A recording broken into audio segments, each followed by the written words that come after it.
Hello and thanks for joining me on another episode of hypingtech.com podcast.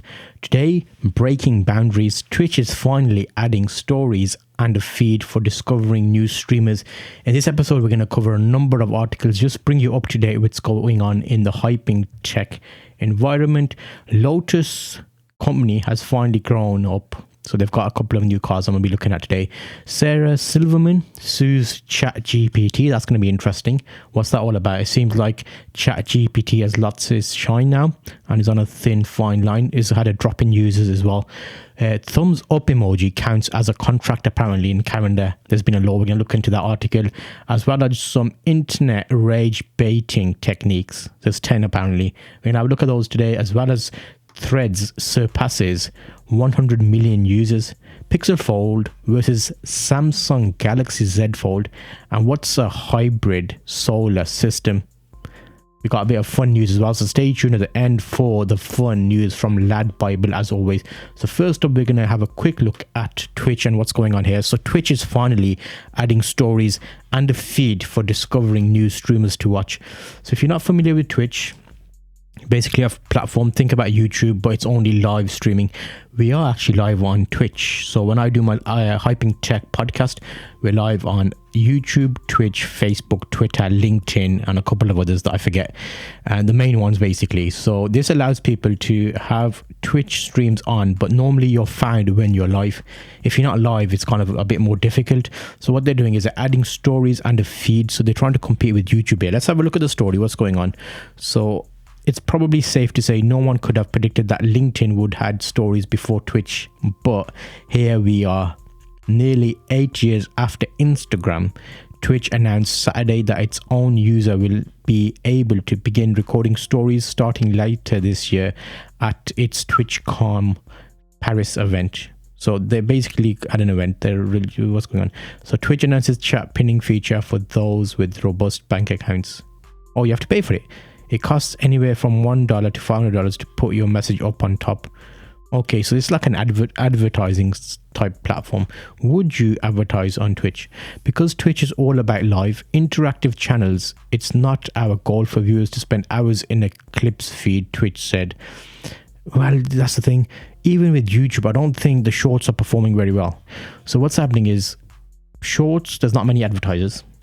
I've had maybe 10 different YouTube channels where I've tested out shorts, and every place I've tested out shorts, I've had an increase in views, but then the channel average has dropped because people are not watching the long videos anymore. And because they're pushing shorts, what's happening is people that watch long videos, at the end of that video, they're being suggested to go to a short, and then they get stuck in that short cycle. So the longer videos are not getting as much traction as they used to, which then means not as many ads are being shown. So I've discovered that on at least 4 of my channels. So I've basically removed shorts, and I've kept one dedicated channel for shorts, which is going to be the hypingtech channel, as well as Zulf clips. So I basically segmented those out to do a bit more testing to see if it's any good. So maybe Twitch is doing the right thing by not having that, because sometimes just because something's new doesn't mean you need to have it. Lotus Eletre SUV shows the company has finally grown up. These actually look quite nice. This isn't your parents' Lotus. They basically look like SUVs. Think of Nissan Qashqai. That's the kind of shape, and a Porsche kind of arena. We all need to mature someday, and for Lotus, that time is now. The company's first production SUV an electric one at that, with comfortable seating for 4 or even 5. Lotus has been historically known for producing cars that typified the bare minimum needed for enjoyable driving. Tim Stevens' article here on Engadget, a bit intense with the words he's using there, making it more complicated than it needs to be. But yeah, Lotus Eletre SUV shows company has finally grown. They look okay. I wouldn't rush out and buy one. Did you know Sarah Silverman is sues ChatGPT ChatGPT's creator over alleged copyright infringement? So you'll notice here, this sounds a little bit confusing, doesn't it? Sarah Silverman sues ChatGPT's creator. So that's the person who made ChatGPT, or a creator that's using ChatGPT to make content. Let's look into this, find out what's going on. So OpenAI, the creator of ChatGPT, is facing a lawsuit from renowned comedian and actress Sarah Silverman for allegedly using her book as training material without due credit or explicit permission. That's the thing though, because if ChatGPT is trolling a number of locations, but then again, if you say, tell me about Sarah Silverman's book, and ChatGPT quotes sections from her book, do you know it's Sarah Silverman?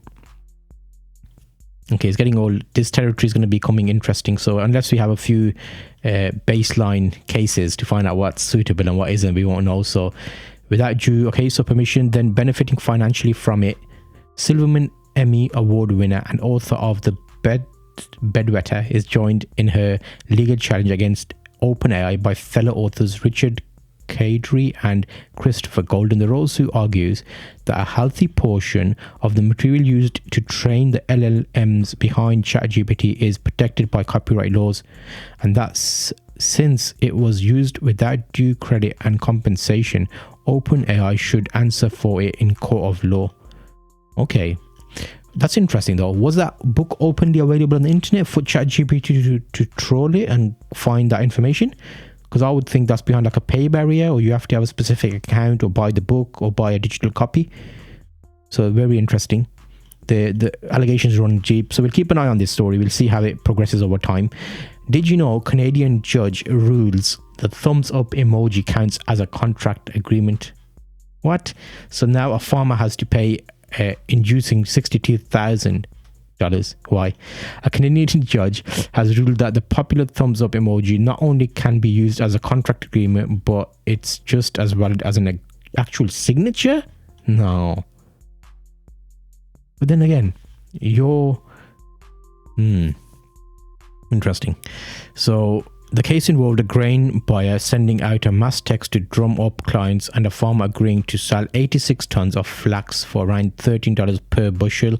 The buyer texted a contract agreement to the farmer and asked for the farmer to confirm. Okay, receiving the contract, he issued a thumbs up emoji as receipt of the document, but backed out of the deal. Okay, wait a minute. So the buyer texted a contract agreement to the farmer and asked for farmer to confirm receiving the contract. So confirming receiving the contract is different to agreeing to the contract. If I've got the contract, okay, I've got it, but I haven't agreed to it, I'm reading it, can be a thing. The buyer sued the farmer, arguing that a thumbs up represented more than just receipt of the contract. It depends on the wording here now. Because he said, can you confirm you received the contract? It's different than, can you confirm you received and you are happy with the contract? See, it's very like finicky. The farmer Chris Actor said in the affidavit that he did not have time to review the contract and the thumbs up was just to acknowledge. Acknowledge your receipt. Okay, that makes sense. The court readily acknowledged that the thumbs up emoji is a traditional means to sign a document. That is a non-traditional means to sign a document. Oh, whoa. Okay, this is interesting. So it's in Canada. I'm sure there's going to be more articles around that, so we're going to follow that. Okay, this is an interesting one. Flaming strawmen. 10 internet rage baiting techniques you need to know about. We get these a lot. So obviously I do a lot of shorts over a number of different YouTube channels, and you get loads of comments where people want you to, start down that path of trolling. This week, the Washington Post ran a story about a viral left-wing influencer named Erica Marsh, who became a poster child for conservatives as an example of, if you want to get the attention on social media, one winning strategy is rage baiting, the term of inflammatory posts that good people into engagement. Okay, let's have a look at some comments here, see what the people are saying about this.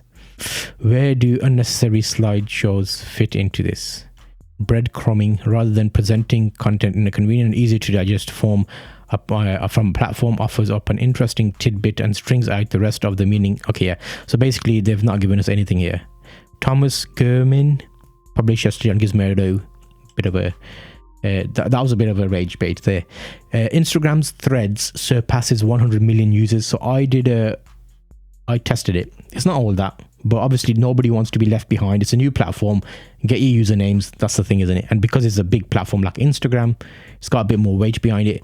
So it handedly beat ChatGPT to the milestone. Instagram's new Threads app has already surpassed 100 million users, meaning it reached a milestone dramatically faster than even ChatGPT or OpenAI's chatbots passed the mark after 2 months. But Threads, which only launched on Wednesday, got there in a matter of days. What? So are you using Threads? Are you a Threads fiend? Let me know in the comments. And again, this show has been made possible to trustedcreators.org. So thanks for making this possible. You can find more services about trustedcreators.org. If you're a writer, designer, online creator, they've got a section for sponsorship. So you can actually go and get either support with your goal of becoming a content creator, help towards gear, etc. And it's a main focus hub for all your daily needs. Again, everything I talk about today is available on zuvtalks.com, and you can get a resources list with everything on. We're going to have a look at a couple of more articles today, and we're going to continue with today's tech update. So thank you for making this possible, trustedcreators.org. If you go over to zuvtalks.com, you can go show resources, drop your name and email in there, and you'll get a list of everything I talk about to help you get through this online journey, as they would say.